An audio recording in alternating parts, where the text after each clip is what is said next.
All right, great. So, Xavier, so when did you first realize that you were attracted to the same sex? That is a tough question. I feel like I always knew that I was different, but I feel as though us as children, us as kids, like growing up, we don't really understand what it truly means to like another person past like just liking them based off of like their personality or the similarities that we share until we get into our like 12, 13 like years coming of age. But I would say I always knew that I was attracted to the same sex as far as like elementary school. And I knew it was different than the opposite sex from a very young age in like elementary school. Okay. All right. So now that we've got the audience's attention, right? So today we are talking with Xavier. I came across his YouTube channel just a couple days ago and reached out to him. I really found his coming out story to be really interesting and powerful at the same time. And so that's why we're sitting down and having this discussion today. So you said so there wasn't a point when you realized, you said you kind of always knew there Yes. were what were the signs? Well, I had a best friend in elementary school and I liked him just like as a friend. Like I like the similarities we share and things that we talked about, but I didn't really understand the emphasis on how much I liked him until we had a sleepover. And like although like I didn't do anything or explore or anything like that, I just knew that from a home setting that it gets a little different when you bring over a friend that you like more than you initially thought. And from a young age at like a sleepover, I'm just thinking like we're having a sleepover. I didn't know that I liked boys until he was over my house in a home setting, place where I'm comfortable in, that I was like, oh wait, this is something new. This is something different. I didn't really know what that meant. So that was the first time that you actually felt something for a guy. Oh, Yes. okay. So in your video, you talked about middle school, and that's when you came out in middle school. Am I correct? Yes. Okay, so could you tell us a little bit about that process? Uh, First, just coming out in general, and then we'll get to your parents and how they reacted. Okay, coming out in general, in middle school, I went to all boys middle school, and I was the only dancer at my school, like studying ballet and other styles of dance. So from a dancing aspect and my peers understanding that I'm a dancer, they were like, "Oh, like he's automatically gay. Like that's just what it is." Me personally, I didn't understand what that meant, but I knew that I liked boys. I didn't know the extent or anything like that until I got into middle school and was surrounded by all males that I figured it out. So throughout like sixth, seventh, and like eighth grade, I have a best friend. And me and him, our similarities are different from my elementary school friend because we're talking about how we like boys and like the extent of like what it is. And that's when I found a deeper connection with like my like twin essentially. Like we were like twins, we were going through the same things, our parents felt the same way, we both were really passionate about academics. And throughout like our sixth, seventh, and eighth grade years, I kind of got to see him come out in a way that was new and fresh to me, like seeing how, because of what he looks like or what he sounds like, how people treat him, that he's surrounded by. And it was a little bit, I want to say, easier to me because of my athleticism, how active I was, how physical my body looked, um, how sociable I was. It was different for me. Like a lot of people didn't really take to heart that maybe because of how I sound that I might be gay or that's really a big difference. But for him, it was totally different. Like physical activities, athleticism, was not something that he was used to talking about or something that was active and something that he was doing. Like he was just focused on books. So he got to take it a little bit harder than me.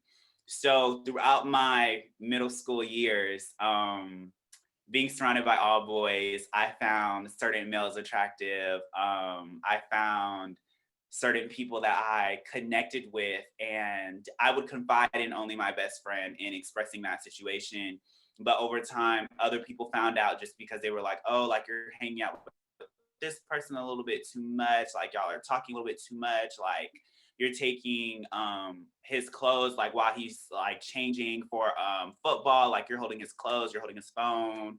So things like that started happening, and it got really hard to the point because people were understanding that, oh, they just had an idea like, oh, maybe he's gay, like maybe that's what it is. And of course I would get teased for it, but it didn't actually start becoming a thing until they saw it, and they saw certain things that were like, oh wait, so this is what's happening.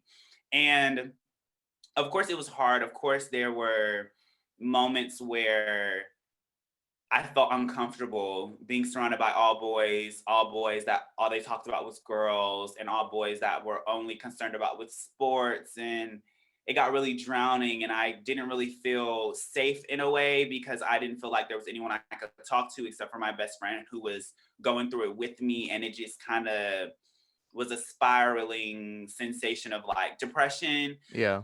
So that aspect was like very hard. And as my years progressed, I became a little bit more comfortable with myself and expressing how I felt. Although I didn't admit I was gay, I just kind of was comfortable with like talking to my best friend about boys regardless of who was around. Like I never admitted that's what I was. It was kind of like a little game. Like you can think whatever you want about me, but like only my best friend really knows, and he's not going to tell you anyways because we don't like y'all.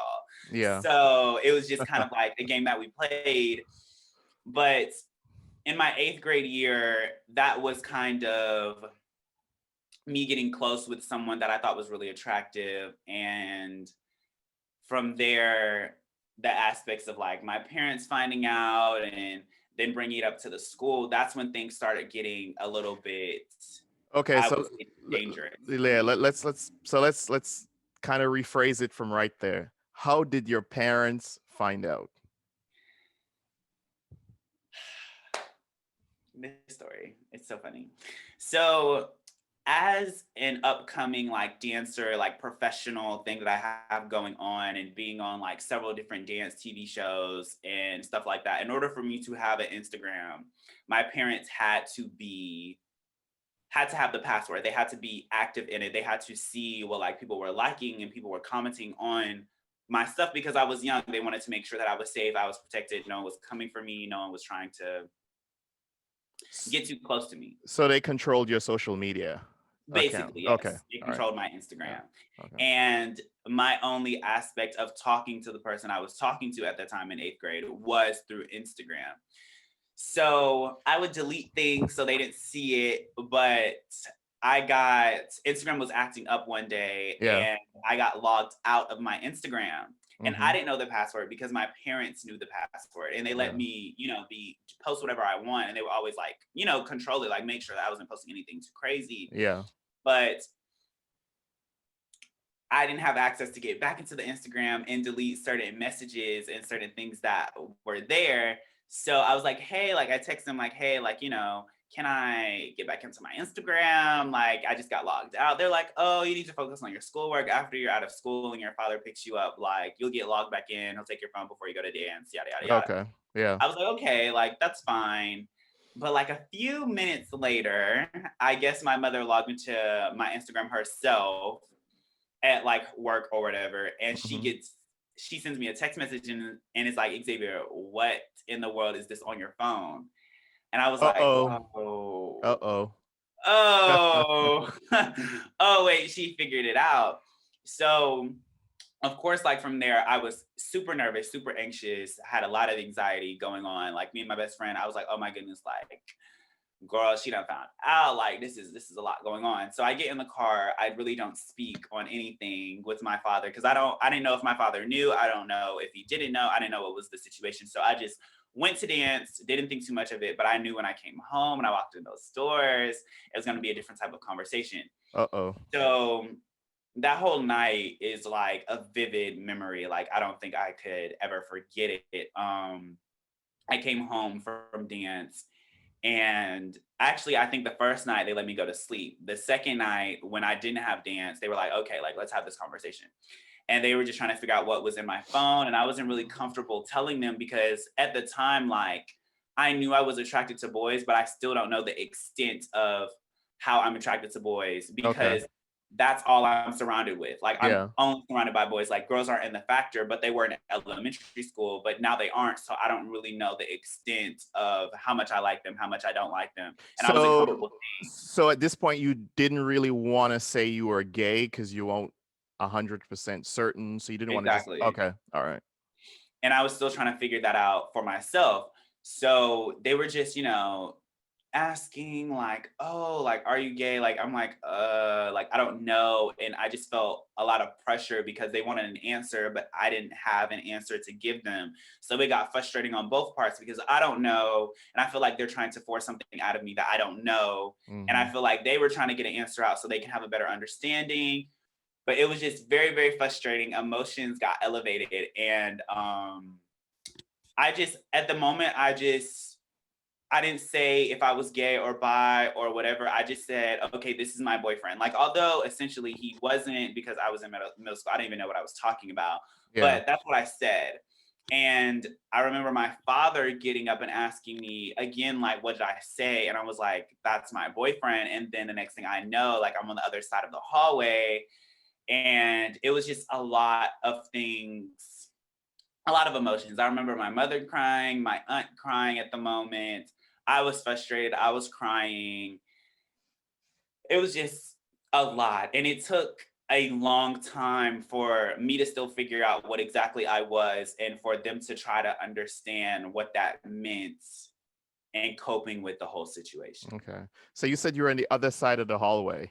Yes. Could you elaborate? Yes. Basically I was punched down the hallway from my mother's room all the way down to like where the stairs are in my household. So after that happened, how did that make you feel? Like For a what were long your moment, emotions? What were your emotions? I was very sad.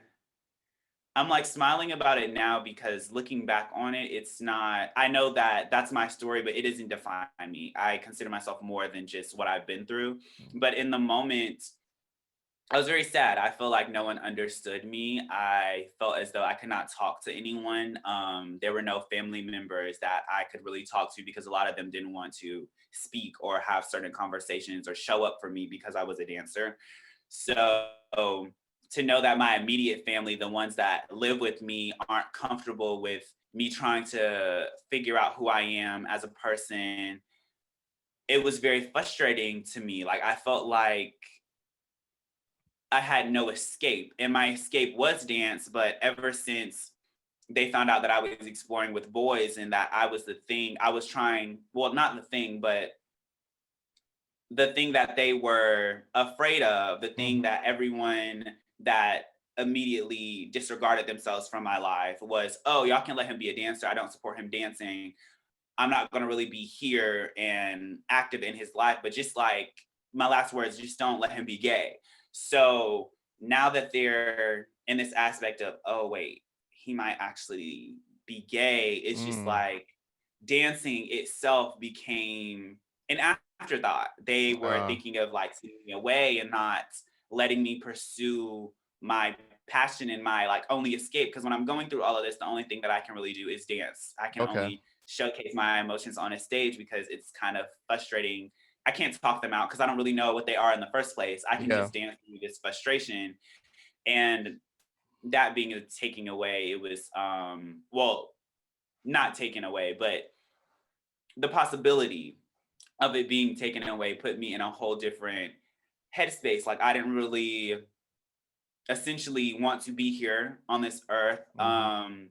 I remember writing a suicide note and my parents finding it.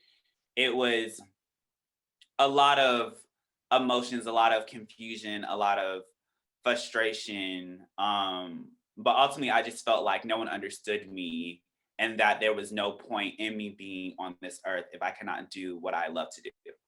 So which was so the fact that your parents responded the way they did hurt, but the fact that dance was removed Mhm. hurt even more in some way because that Yes. was your place where you would go to seek, solace or whatever the case is. Yes, that Yeah. was my Yeah. it was my safe place. Like Yeah. throughout the bullying through elementary school and middle school, I was like, okay, these people can say whatever, but I still have dance. At the end of the day, I'm still putting in the work, the athleticism. Like a lot of people were confused. I remember in middle school, like how my body was like better than theirs, and they're like football players. And I'm like, oh, like I'm just dancing. Like that's all I'm doing. And knowing that I have that advantage of like not only just being super macho and super Yeah. athletic and fitting into toxic masculinity, it Yeah. was I can still explore like feminine sides, like sharing my emotions on stage, like through my artistry and using different textures and emotions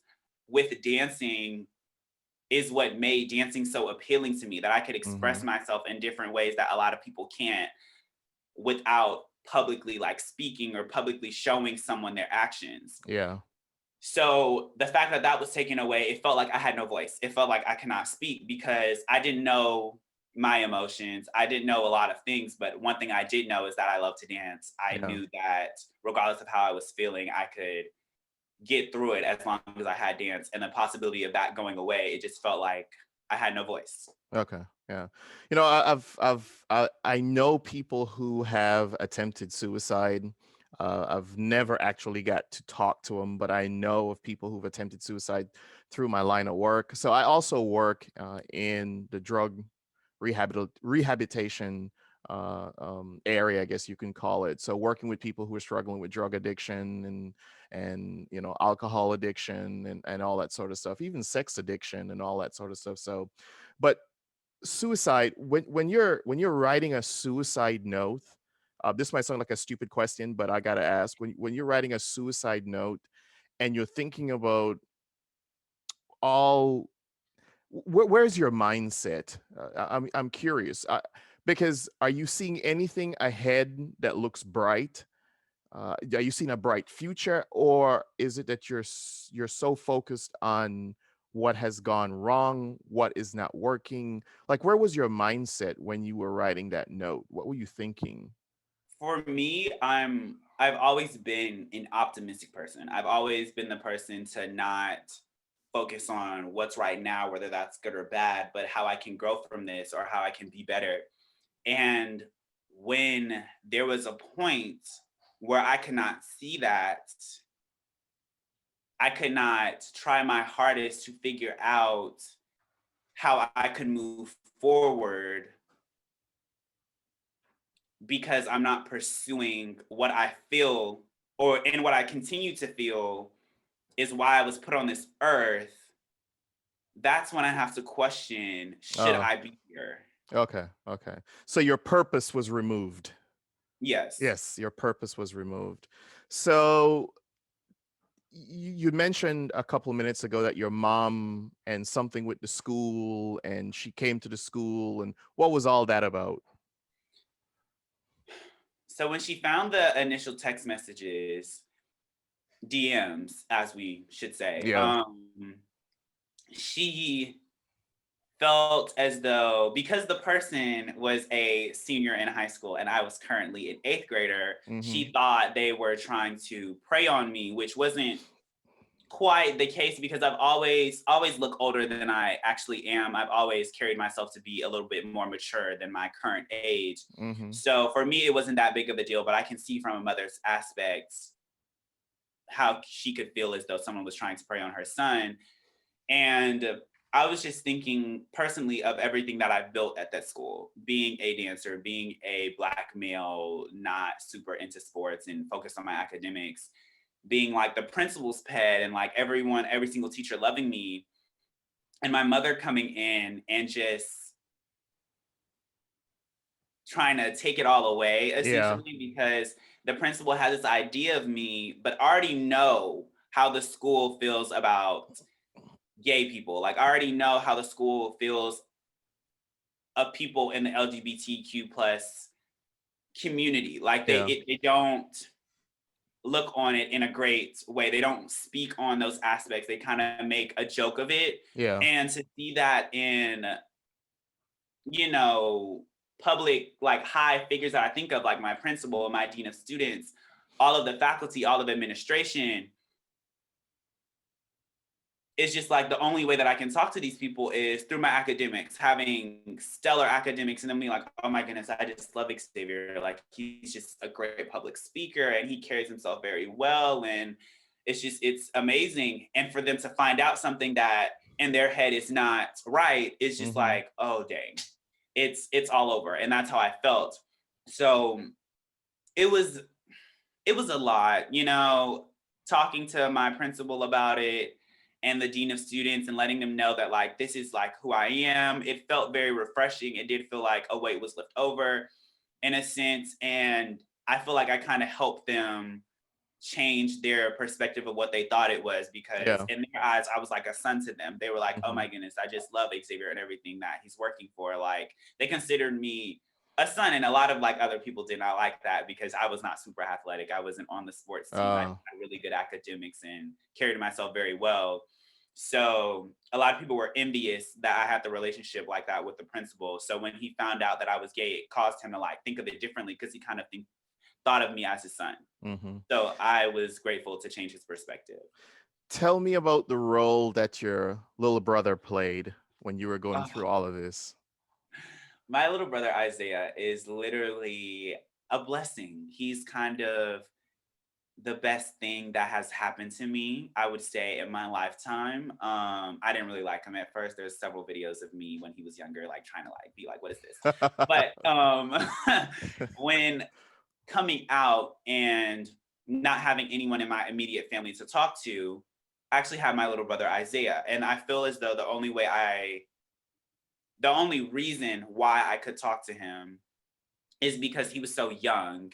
And I feel like with younger children, they kind of tell you how it is. They don't really allow a lot of other people to influence their decisions Yeah. because in their mind they've already are kind of like stubborn. They kind of like are just like, this is what it is. Like Yeah. I'm a baby, I can do whatever I want. Like that's just how it is. He wasn't polluted with expectations and speculations and everything. So for him at a young age, he was like, okay, so you like a boy.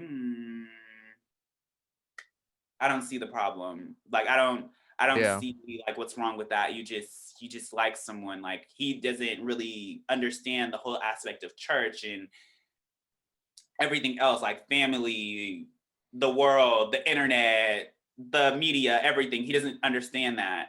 So for him being present in my life, it was so refreshing to have someone that I felt like understood that it's like just really not that deep. Like it's not. I feel like that was another thing. Like I just felt like everything that was not broadcasted, but everything that was brought up Yeah. and trying to figure out, oh, is Xavier this, Xavier that? Like just let Xavier be. Like it's not that deep. Like it's Mm-hmm. him just trying to figure out and come of age and work towards the future, mature into himself. Mm-hmm. And I feel like my brother, the youngest in the family, is the only one to understand that. And that taught me a lot about Isaiah. And I Yeah. was very, very, and still very, very grateful for my Yeah. little brother. Where are you now in terms of, walking in your truth and being present in yourself? I'm very happy with walking in my Uh, truth. I feel like me and my family have came a very long way. I talked to my mother about the boys that I'm talking to. Like it's just like a topic of conversation between me and my mother. well, that's a nice change from. Yeah, it's a very, very nice change. Yeah. She'll be like, "Oh, Xavier, you can do better."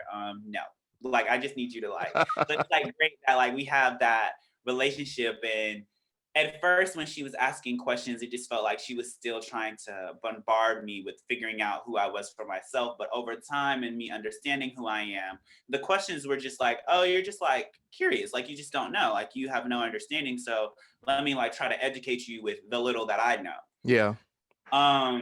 My aunt has come around. My father has come around. It took him a long time. It's still like baby steps.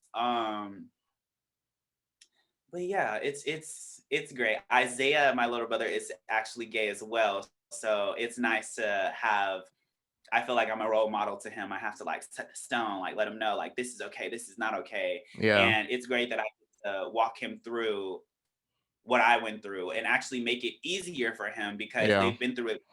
So they understand like what to do and what not to do when it Hmm. comes to him. Yeah. So as you use the word easier, that's a good segue to where I want to go. What message do you have for someone who's struggling with their sexuality, who's probably wondering, should I come out? Should I not come out? You probably got the DMs. You've probably, not those asking to date you, but those people looking for advice. And, and then you've probably seen the messages on YouTube. So what advice would you give to someone who's struggling and wondering, well, should I come out? Should I not? What do they have to think about? I think I know, let me say that. I know that they must understand their purpose. They must understand that they are doing this for them. They must understand that they are their own person.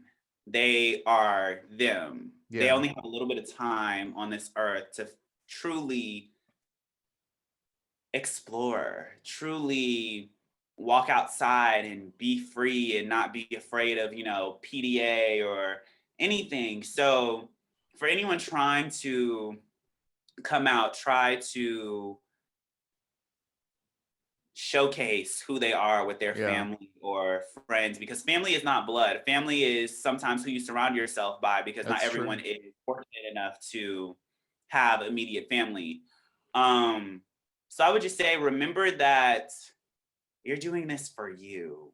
Remember that at the end of the day, you have to be with yourself alone Yeah. in those lonely moments at nighttime, sleeping, your own Hmm. thoughts, your dreams, your aspirations, your passions. That's you, Hmm. regardless of what anyone else has to say.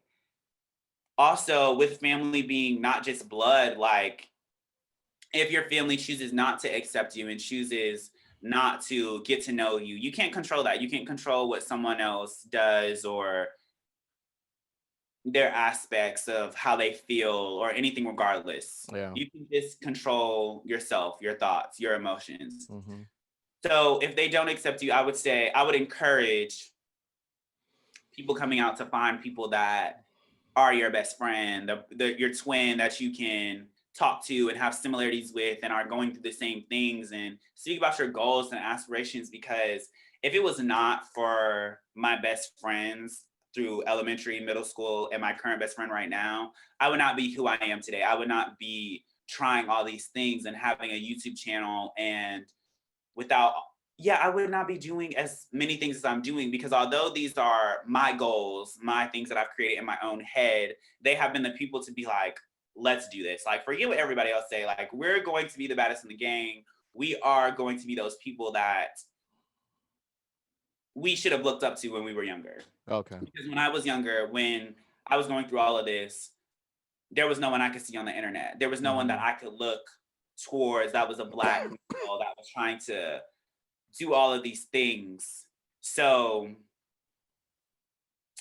yes, I would say definitely find friends that are there for you, Yeah. that encourage you, and remember that you're doing it for yourself and not anybody else. Yeah. So as we're coming to a closing, tell because you talked about your dancing and your academics. So I want you to end on that note. Tell us about your dancing, all the accomplishments that you have in dancing. Maybe the list might be too long, but give us a good snapshot of your dancing accomplishments and your academic accomplishments and what you're doing right now. Okay, so we'll go from like beginning up into now. Okay. Like middle school, I was the valedictorian every single year of my grade level. I've been in 5 different dance magazines. I've been on the Vampire Diaries. I've been on So You Think You Can Dance the Next Generation. I've had appearances on Dance Moms. Um, I've grown a YouTube channel that my most viewed video is over 500,000 views. I've received over 1.4 $1 million in college scholarships as Oh, far as that's amazing. my Yeah. academics and Wow. over 15 acceptances. Like every single school I applied to, I got into. Wow. So it's been a very, very, very great. Yes, I'm considered one of the top 10 senior male best dancers in the country at the Dance Awards 2 times in a row. Mhm. I'm one of the top 3 best dancers in the country for NYCDA. That's the New York City Dance Alliance. Mhm. Senior male outstanding dancer. I go to an amazing studio that is world renowned and have been in several dance magazines and have had endless amount of amazing Emmy nominated choreographers that are now my mentors and people Mhm. that follow me and that I work with. Um, it's endless Yeah. and it's been great. It still is great. And I make sure that although that has happened, I try not to dwell on it because there Yeah. is so much more to achieve. Mhm. Good. Well, thank you so much for taking the time to chat with me. No, don't go anywhere. I'll talk to you on the other side. But thank you all for watching. Now, I'm going to post the link to Xavier's channel down below, and so that you'll be able to go check out his channel as well and subscribe over there also. Don't forget to follow, like, and subscribe to my channel as well. And thank you very much for watching. Until the next interview, see you then. Peace. Bye.